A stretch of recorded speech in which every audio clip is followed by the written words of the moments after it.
नमस्कार दोस्तों, मैं अजित आप सभी का स्वागत करता हूं एक नई वीडियो में। तो आज की ये वीडियो आप सभी के लिए महत्वपूर्ण है क्योंकि इसमें मैथ के हम इंपॉर्टेंट क्वेश्चंस आपके साथ डिस्कशन करने वाले हैं जो कि आगामी हर उप परीक्षा जहां पे भी मैथ पूछी जाती है उसके लिए बहुत इंपॉर्टेंट है। सो वीडियो को पूरा देखिएगा, चैनल पर नए हैं तो चैनल को सब्सक्राइब कर लीजिएगा। तो चलिए वीडियो को शुरू करते हैं।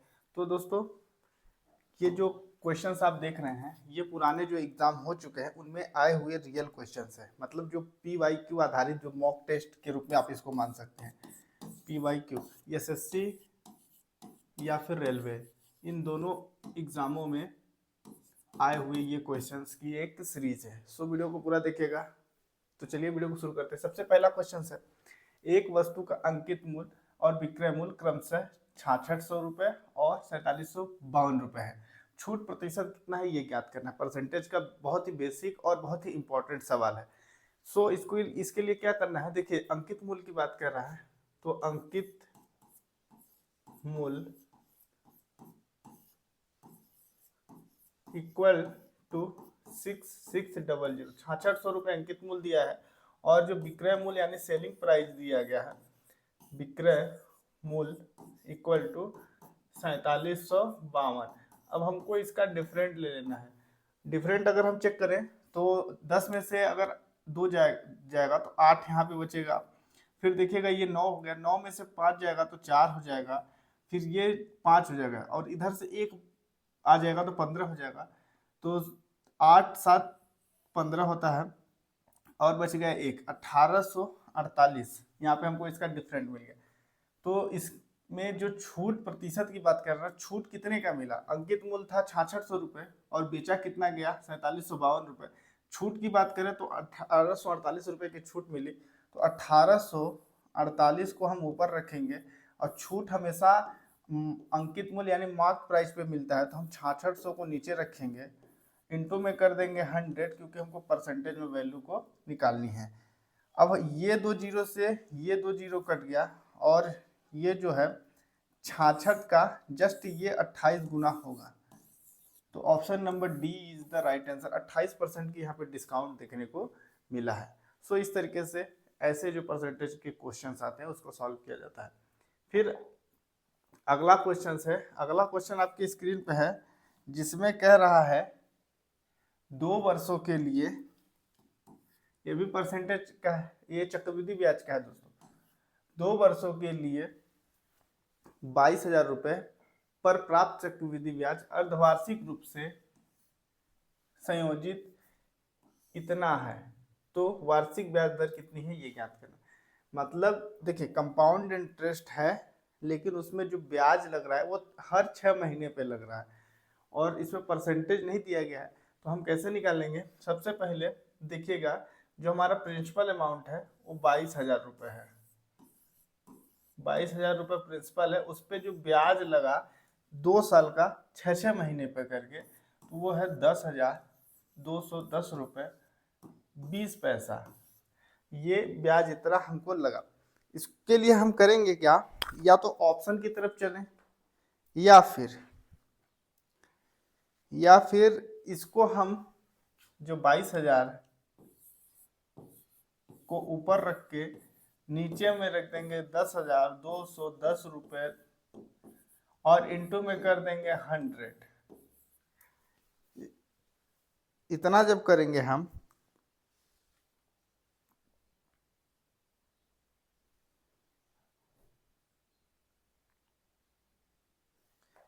ये सॉरी यहाँ पे, तो फिर ये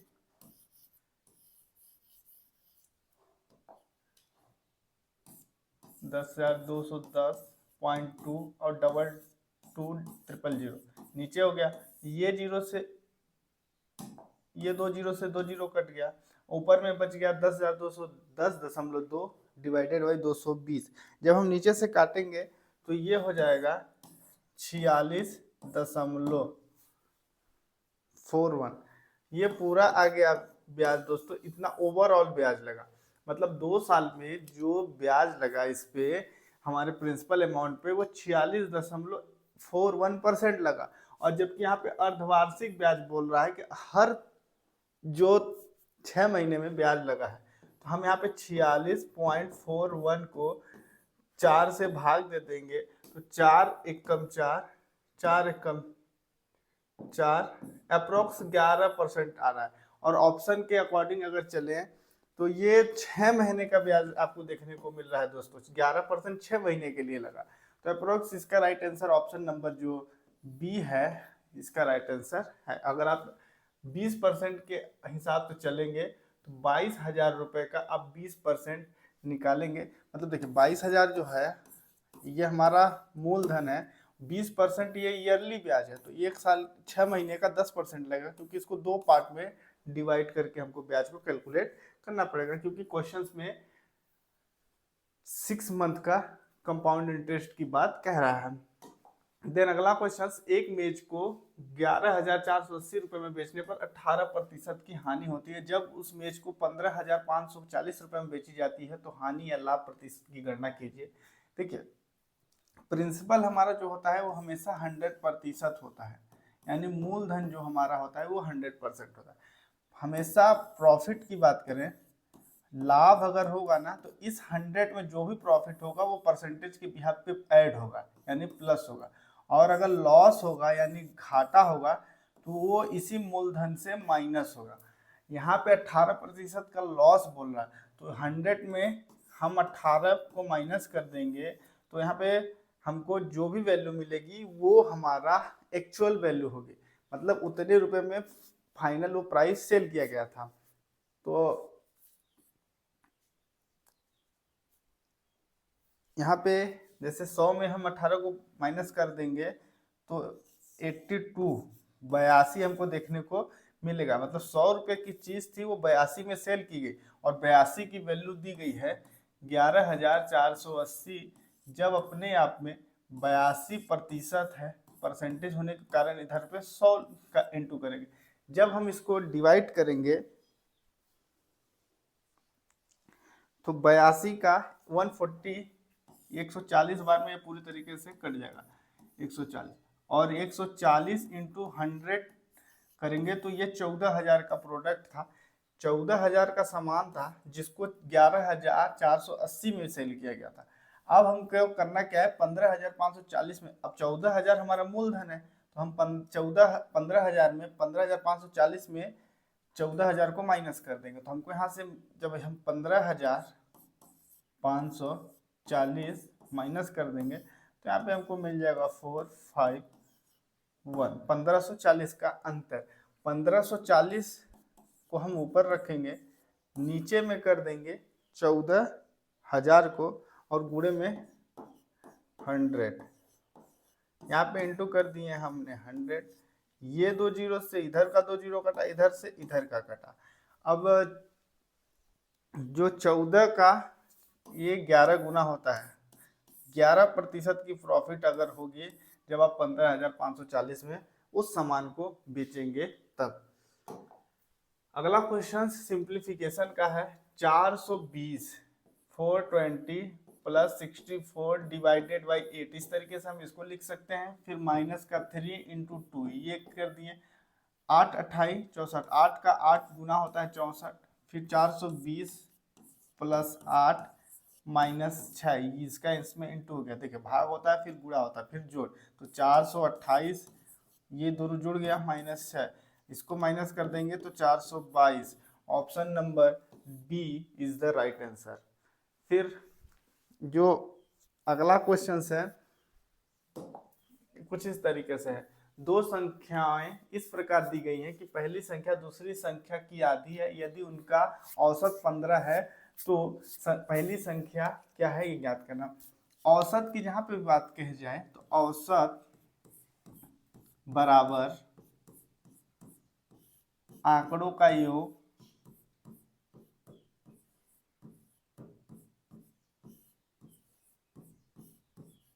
बटा आंकड़ों की संख्या कही जाती है। अब चूंकि इसमें एक ही चीज दिया है, हमको दिया है एवरेज, एवरेज कितने संख्याओं का दिया गया है 2, तो 15 को हम एवरेज की जगह पे रखेंगे, संख्याएं कितनी है 2, आंकड़ों का योग हम x मान लेते हैं, 15 into 2 is equal to 13, x की वैल्यू 30 है, मतलब दोनों संख्याओं का जो सम है वो 30 है। अब हम इसमें करेंगे क्या, माना पहली संख्या x है, माना पहली संख्या फर्स्ट नंबर या पहली संख्या x है, तो पहली संख्या x है तो उसी का जस्ट पहली संख्या x है तो दूसरी संख्या आधी है, मतलब देखिए पहली संख्या आधी है दूसरी संख्या की, तो दूसरी संख्या जो होगी वो इसकी जस्ट दुगनी होगी, तो दूसरी संख्या इक्वल टू 2x हो जाएगा, इक्वल टू 2x। इन दोनों को हम जोड़ देंगे, या फिर हम ऐसे कर सकते हैं x plus 2x equal to 13, क्योंकि इन दोनों का सम 30 है, तो 3x इक्वल टू 30 यहाँ पे ये देखने को मिल रहा है।